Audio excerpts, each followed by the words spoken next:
Are you looking for a multi-generational home? Mark, what does multi-generational mean to you? Yeah, multi-generational would be like if I'm in Alaska and my parents live there with me and I have a job change. Right. And my parents want to come with me to South Carolina. We need both 2 houses, maybe 2 different types of houses. Right. We're going to talk about that today in a great neighborhood here. And if we haven't met, I'm Jeff Gregg. This is Mark Klim with Charleston Area Living. We talk about everything going on in the Summerville and Charleston market, really all over South Carolina. But today we want to focus in on one neighborhood that is a good fit for multi-generational living. And that could be, like Mark said, mom and dad, grandparents, grandkids want to be in town, get out of the snow, live someplace warm, want to be close to each other, but not in the same house. Yeah, or, they have grandkids. They don't want to be away from their grandkids, right? Yeah, no. Listen, we know it's not about us. It's about our children. Yeah. We want to be near the grandkids. Yeah, and we have a lot of military moving here, too. Yeah. So sometimes those military have kids, and the parents want to come with them as well. And we've even started seeing triple multi-generational. We have had the first one. We had that first one the other day. Yep. So Summers Corner is a big community. It's within Summerville, and it's called multi-generational living. So what that means for that neighborhood is it's got Horizons, which is one of our absolute favorite 55-plus neighborhoods. The amenity center is not built yet, but it's coming, and it's going to be amazing. Great prices on homes over there in both communities, the 55-plus and the non-55-plus. But it allows maybe grandma and grandpa to live in the Horizons area, have a maintenance-free lifestyle, don't have to worry about cutting the grass, have a place to go hang out at the pool, play pickleball, bocce, all that stuff. And it's going to have a restaurant and bar. And then the kids can live in one of different neighborhoods. 4 different subsections. And more coming, right? Yeah. So over in the actual main part of Summers Corner that is not 55 plus, there's also a school of the arts there. If your son or daughter is talented like that, they could get into that school. Or you just bribe them in. Yeah. Money. Get them in. There's a big performing arts center that's attached to that school, as well as another elementary school. And then there's all these open spaces. There's dog parks. They're all connected through sidewalks, except for Horizons is not connected to the main part just yet, but they will be putting in sidewalks that will connect that to the main area. They did do a really good job in the neighborhood of having a lot of little micro parks. And I hate to say something on this channel, I don't know for sure. Do you think there's Wi-Fi in some of those parks? I thought I heard. I don't think so, but I could be wrong. I'm making that up. Yeah. It would be a good idea, though, if they want to do it. Yeah. The Buffalo Lake is there. That's a shared amenity for both the 55 and the non-55. Yep. Buffalo Lake, big lake. You go fishing, boating on that. Not motorized, but they have them right there canoes, to be able to take out. You don't even have to own one. Oh, you can borrow one? You can borrow one there. How cool is that, right? And we've seen little weddings there, right? I was at a wedding there. You were at a wedding. Yeah, the little pavilion there was very nice. Yeah. And they barbecue for the food. And I would also argue that if you're a road biker, cycling, there is trails and roads that are not heavily traveled that you could go out and ride for 30, 40 miles easily, probably, and not have too much traffic out there. Obviously, with a bunch of traffic coming in, it's a little bit more dangerous because everybody wants to be here, right? Yeah. So we always encourage you to be careful and whatnot. And they're building something super special that is kind of one of the kind in that Summers Corner area. Well, you talk about it all the time. The club.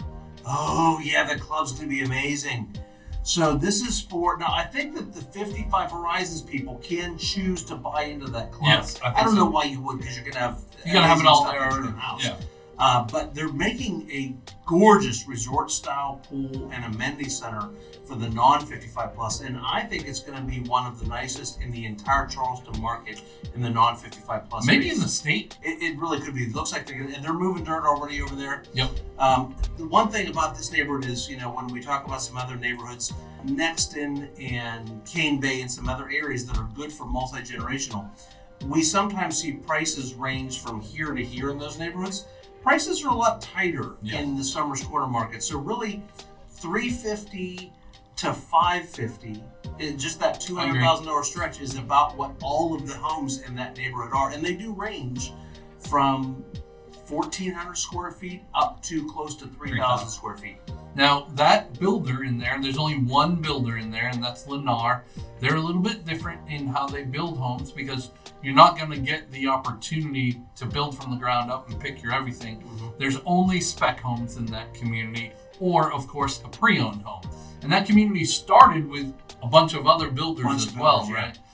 So you may find a different builder in a pre-owned home, but if you're looking specifically for new construction, obviously that's your only choice. Yep. And then I think one of the really cool things about it's just the whole vibe of the neighborhood. It's surrounded a lot more by wetlands and forest and protected areas, protected wetlands. Yeah. It just has a different vibe than some of the other neighborhoods around town, and people that like it really seem to like it. Now, we always talk about the good, the bad, and the ugly, always on this channel, right? So it's a little bit further away from the grocery stores or from medical. And we're not talking hours or anything like that. What's it to the grocery store? 15, 20 minutes? 15, you're 25 minutes probably to get to downtown Summerville, like Main Street, but there is a closer shopping district over on Dorchester Road where there's a lot of grocery stores. Walmart. Lowe's, Home Depot, all those kind of things. Or over to the Knightsville area. Yep. There's restaurants there. There's an Eggs Up Grill there. There's a Mexican food restaurant there. It's close to some great golf. Yes. And it's close to the a bunch of the plantations that are here in town with the big tree-lined streets, and it's a nice area, and for some people it really makes a lot of sense, especially for this multi-generational. And distance for medical is about the same, 15 to 20 minutes. Yeah, Somerville Medical Center. To a Somerville Medical it's not Center. hard. So it's not if you are working over near the airport, or if you're at the Air Force Base, it's a good location there. Yeah. And then, of course, you can shoot right down that tree-covered highway, and it's easy access without getting on the highway to get down to West Ashley and Charleston and downtown, or scoot over to Mount Pleasant from there. So that is a good location as well, of course. So neighborhood has some great opportunity, and one thing is multi-generational doesn't need to be in Horizons. You could have them both. There's a lot of people are looking for ranches, and they have some lovely mid-range and also very large ranches over in the Summers Corner side of that neighborhood. So you just got to be okay that there's going to be some kids riding their bike around. Yeah, as long as you're okay with kids in the neighborhood. Grandma and grandpa may want to be over in those neighborhoods, because the benefit to that is there is a higher fee for the homes in Horizons, because there's take care of the grass and the upkeep and all that stuff. Yeah, and that right now is about $239 because that amenity center is not done. But eventually, once the amenity center within Horizons is done, that'll go up to around $310 a month. Because of but it's the going to expense be worth it. It's going to be gorgeous. Really nice. I'm super excited for it. So we'll put a little video of some of that in here now, just so that you can see that. But that is a really valid point that there are ranch plans that don't have to be in the 55 plus if you want to be around some younger people for sure. If you want to talk about these or any other homes in the market, go down in the description from this video. There's a link there. It drops right into our calendar, so you can set up a Zoom call with us, a phone call. We can meet in person and go out and walk into these neighborhoods. It's super important out in that neighborhood that you do not go unrepresented. The first time you walk through the door, you really need to be represented by a realtor the first time, or else it becomes difficult to work with a realtor. Should you choose to do so, there's no downside, there's only upside. So make that call first to us before you go walking through the door. And we've got a link in our description down below that talks a little bit more about that. There's a whole separate video that we did on that. But do us a favor too, if you found any value at all in this video, go ahead and like this video for us. Go ahead and comment down below if you have any questions. Click that bell so that you're notified of any new videos coming out. And then, of course, subscribe to the channel. Please. We would really appreciate it. It does help us out. Until next time, we'll see you later. See y'all.